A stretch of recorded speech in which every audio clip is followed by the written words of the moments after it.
exchange. Nvidia getting some more love from the street today. Piper Sandler raising its price target to $225 a share from $180 ahead of earnings later this month.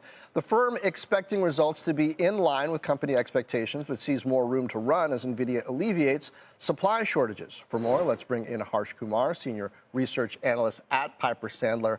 Harsh, so there's a lot of demand here already. How much do the changes in China with policy there, how much is that reflected in your bullish expectations? Yeah, John, first of all, thank you for having me on your show. It's always a pleasure to be talking to you. I think it's a lot of China that's coming up in the October quarter and the next year as we look out. So China, if you recall, was banned starting around the April early timeframe. It looks like we've got a deal for 15% cut of revenue. So we're anticipating that the month of August will be sort of deal making with the customers, getting the orders back on, unfreezing the supply channel. But we still think Nvidia can do something like $6 billion from China in the October quarter, not doing any business in the month of August. And then for next year, we think China could be as much as $56 billion. And even if you give 15% of that to the U.S. government, as is the deal, you'd still end up with a little over $45 billion of revenues that Nvidia can extract from China as a market. So China is a big deal. It's back up. You know, it looks like it's going to open back up. How much stickiness, how much of a moat are you factoring in for Nvidia overall, based on CUDA and a lot of the rack scale stuff that Nvidia has been working on? I mean, we can sort of think of this in terms of, oh, just raw performance engine to engine Nvidia versus others, but they're really doing some things in their ecosystem that are different, yes? Yeah, so there's two things. Let's attack this from U.S. hyperscalers, the open market, and then let's also just talk quickly about China. Let me address the second one first. So China has no alternative. The rest of the world actually has no alternative to Nvidia or AMD or, you know, Broadcom or Marvell, some of the hyperscaler chip providers that are out here. When you think about the U.S. or the open market for hyperscalers, the moat is incredibly important. The software language was incredibly important, which was CUDA, which you mentioned, until about a year ago. But it's now sort of accepted and expected that that is a pretty standard moat. The big moat is now the rack. And you saw AMD shell out something like $4.5 billion to buy a rack maker just to be able to compete with Nvidia because the rack has become so important. And that's coming from the power constraints. And the rack is supposed to help you alleviate some of the power constraints, or what they call as performance per watt.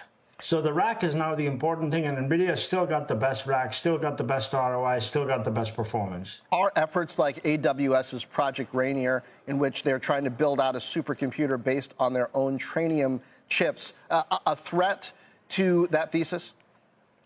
So the custom market is alive and well. Thank you very much. So, you know, Broadcom and the Marvells of the world participate in the custom market. But remember, those are largely limited to specific applications. And when you try to, you can run a general purpose sort of model on it or general purpose application on it. You're not going to end up being very efficient. You'll lose about, I've heard 25 to 30% of efficiency along the way if you try to run a non-specific model on a custom ASIC. So I think AWS is largely looking out for some of the massive workloads that it has from its customers.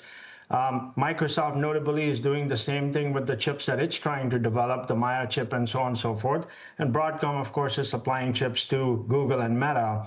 But those are all for specific application. When it comes to the wide open world, serving the enterprise, serving the Azure, serving the service providers, you are back at this point still to NVIDIA 100% for most. China is a significant buyer of cutting-edge processors for use in cloud computing, data centers, and artificial intelligence research. Tighter U.S. prohibitions on exporting high-end chips had hurt NVIDIA's sales in the area. In the second quarter of fiscal 2026, NVIDIA calculated that the restrictions would cost them $8 billion in foregone H20 sales to China. It reported a $2.5 billion loss in H20 chip sales in China during the first quarter. The company will be able to re-enter the market lawfully and competitively. Nevertheless, according to the most recent permission, we think the agreement could increase NVIDIA's worldwide revenue base and help it regain lost market share in China. There may be a consistent need for H20 chips as a result of China's AI boom, which is being fueled by big tech firms and government-supported initiatives. Profitability may be somewhat impacted by the 15% revenue payment, but over time, the higher sales volume may outweigh that effect. With the most recent agreement with the U.S. government, Nvidia may be able to increase its revenue contribution from China, which fell 13% in fiscal 2025 from over 21% in fiscal 2023. Gaining access to the Chinese market will help it sustain its position as a leader in AI chip technology and boost overall revenue growth. According to the consensus estimate, fiscal 2026 revenues will expand by 52.2% annually. The two main rivals of Nvidia, Advanced Micro Devices AMD and Intel, are also improving their skills in the market for AI chips. The MI300X GPUs from Advanced Micro Devices are becoming more and more popular. AMD's solutions are being tested by a number of hyperscalers as potential substitutes for Nvidia's Blackwell, particularly in workloads involving specialized or cost-sensitive AI. In an effort to attract more clients, Advanced Micro Devices is also developing a robust software stack. To gain market dominance in the data center industry, Intel is concentrating on both CPUs and AI accelerators. The business is marketing its Gaudi 3 AI chips as an affordable choice for inference and training. To increase the uptake of its AI hardware, Intel is also collaborating with significant cloud providers. Compared to the 13% gain in the computer and technology sector, Nvidia's shares have increased by about 36.4% so far this year. In terms of valuation, Nvidia is trading at a forward price-to-earnings ratio of 36.66, which is higher than the average for the sector, which is 28. According to consensus estimates, Nvidia's fiscal 2026 and 2027 earnings will rise by roughly 42.5% and 32.5% respectively year over year. Over the last 30 days, estimates for fiscal 2026 have been raised, and within the last 7 days, estimates for fiscal 2027 have also been raised. Throughout the past week, President Trump has been active in the U.S. chip business. It's only Wednesday, too. Trump announced on Monday that his administration will let the flow of AI hardware back into the nation in exchange for a 15% cut of sales of Nvidia and AMD chips to Chinese enterprises. After demanding the removal of Intel CEO Lip-Bu Tan last week, he also visited with him on Monday. Ultimately, Trump seemed to rescind his original demand, stating that Tan's success and rise is an amazing story. On the surface, the three chip giants seem to be benefiting from the advances. Nonetheless, Trump's abrupt shift in positions raises significant concerns about the company's futures, such as whether Nvidia and AMD will be able to sell their chips in China, in spite of the administration's earlier protests regarding national security issues, and what kind of punishment the president will impose on Intel going forward. Both Nvidia and AMD will be able to recover some of the losses they suffered when he first prohibited processor shipments to China in April, thanks to Trump's decision to resume selling their chips there for a price. AMD claimed a $800 million loss in Q2, while Nvidia had to write off $4.5 billion in Q1 owing to the ban, with a further $8 billion damage anticipated in Q2. The businesses can recoup some gross profit even with a 15% penalty by using a portion of their previously written-off inventory, and, in a research note after Trump's statement, Vivek Arya, an analyst at BofA Global Research, stated that China's resumption retains the initial objective of interacting with a significant China AI ecosystem and possibly holding rivals, Huawei, accountable. Because of the high demand for its products, Nvidia in particular may decide to pass the 15% fee onto its Chinese clients. In an interview, senior analyst Alvin Nguyen of Forrester stated, "I think it's good for those companies." So what implications does this have for Nvidia's stock? Let's explore that. But first, a big thank you to those of you who've stuck with us this far. Creating these videos takes significant effort and dedication, so if you're enjoying the content, please hit the like button, subscribe to our channel, and share your thoughts on Nvidia stock in the comments. Your support truly helps us grow. Now let's get back to the video. It opens a market where demand is still high, as you are aware. In particular, Nvidia's name still carries a lot of cash. However, Trump's most recent AI chip move also raises some difficult issues. The first is whether Trump will alter his mind once more, or if Nvidia and AMD will be able to sell their AI processors into China in the future. After all, the administration first halted AMD's MI308 and Nvidia's H20 on national security concerns, and this agreement doesn't seem to resolve the issue, according to Bernstein analyst Stacy Rasgon. Arya also cautions against being overconfident about China as a consistent source of income for any business. In a research note, He stated, "It is unclear whether the U.S. government will continue to grant approvals next year. It might take 8 to 9 months to restart supply chains in order to build more AI chips, and some Chinese clients' desire may decline due to the quickly changing AI landscape." But Nvidia has another issue in the works. The information claims that due to possible security concerns, Chinese authorities are advising businesses such as ByteDance, Alibaba Group, and Tencent Holdings to halt the acquisition of Nvidia chips. According to Nvidia, there is no security risk associated with its chips. The H20 is not a military product or for use in government infrastructure, as both nations acknowledge. According to an Nvidia representative, China has a sufficient supply of homegrown chips to suit its needs. Just as the U.S. government would not rely on chips from China, it will not and has never relied on American chips for government operations. There would be no national security benefit to prohibiting the sale of H20 in China. Instead, it would undermine U.S. technological and economic dominance. Given the current state of trade talks between the U.S. and China, Nvidia and AMD are particularly exposed to additional political intrigue. Linker Vision's latest physical AI innovation, which makes use of Nvidia technology, has drawn notice for its potential to revolutionize industrial and urban settings. Nvidia's share price rose 36% over the last quarter, which is consistent with general market trends as major indexes, such as the tech-heavy Nasdaq, hit all-time highs. Given that Nvidia recently reported significant increases in sales and net profitability, as well as strong partnerships like the one with Linker Vision, these strategic developments would have helped fuel the optimism that underpinned the company's rise at this time. Using Nvidia's technology, Linker Vision's physical AI breakthrough may support the company's growth prospects, especially in the automotive and urban sectors. This alliance strengthens Nvidia's position in AI-driven industries and may pave the way for diversification into new revenue sources, as have its partnerships with Toyota and Uber. Despite ongoing operational and regulatory obstacles, growth in the data center and automotive industries is consistent with the anticipated rise in revenue and profits. These changes may help revenue projections, which call for 19.7% annual growth over the following 3 years, as well as profitability growth, which is expected to reach $164.60 billion by August 2028. With dividends included, Nvidia's total shareholder return over the last 5 years was a very high 13.89%. In contrast to its more recent one-year return, which surpassed the U.S. market's 19.6% return and the U.S. semiconductor industry's 44.6% return, this long-term performance shows a notable appreciation. This disparity shows consistent performance over many time periods, establishing Nvidia as a market leader.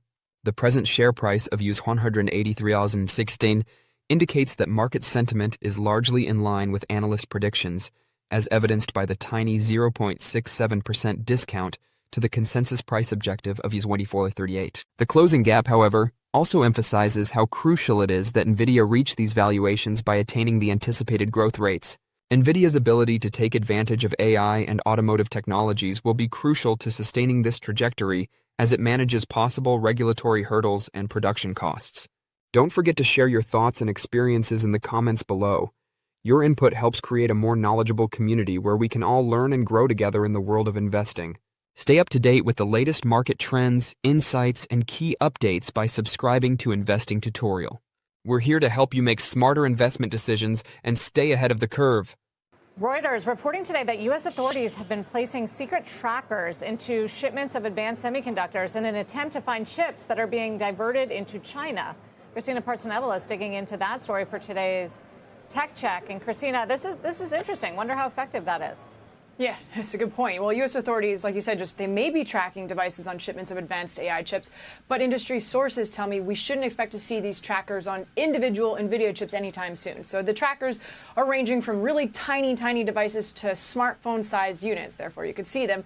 And they're hidden in server packaging for select shipments under investigation. So while placing trackers typically requires a court order, export enforcement agents actually can sometimes act with just administration approval, which might have been the case in this story. That also suggests companies like Dell and Supermicro, which actually ship the servers, they package them containing the high-end NVIDIA chips, would need to be made aware, though neither unfortunately responded to my request for comments for this story. Tracking, though, entire server shipments is one thing, but monitoring individual chips is just far more complex. My sources say chip-level tracking tracking would require embedded software capable of sending signals. So that would essentially be turning every single chip into a beacon. Nvidia has strongly denied putting any backdoors in their chips after Chinese government concerns were raised just in the last week or so. And then U.S. Treasury Secretary Bessent assured investors this morning on Bloomberg that there were, quote, no national security concerns here with Nvidia chips.